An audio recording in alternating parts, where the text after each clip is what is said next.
The actress said it did not cross her mind at the time that he had any sexual expectations of her. In a post on Instagram, she wrote, "I was called to meet Harvey Weinstein at the Savoy Hotel when I was 17. I assumed it would be in a conference room, which was very common. Read more. UK and US police to investigate Weinstein's sex assault claims. When I arrived, reception told me to go to his room.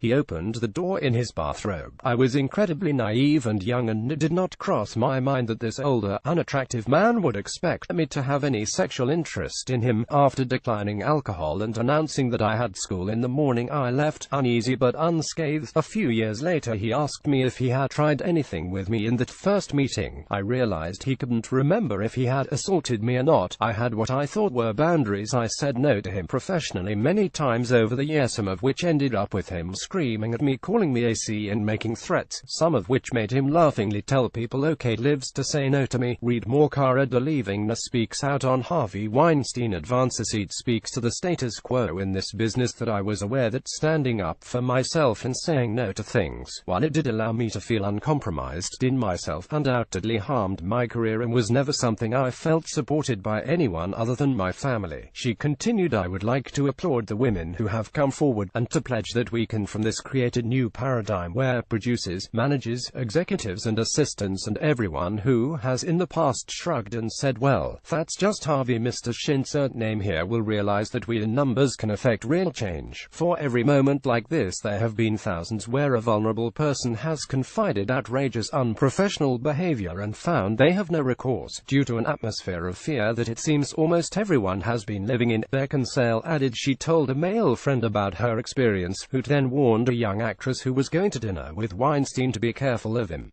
She said he received a phone call the next day saying he would never work in another Miramax film. The girl was already sleeping with Harvey and had told him that my friend had warned her off. "Let's stop allowing our young women to be sexual cannon fodder, and let's remember that Harvey is an emblem of a system that is sick, and that we have work to do."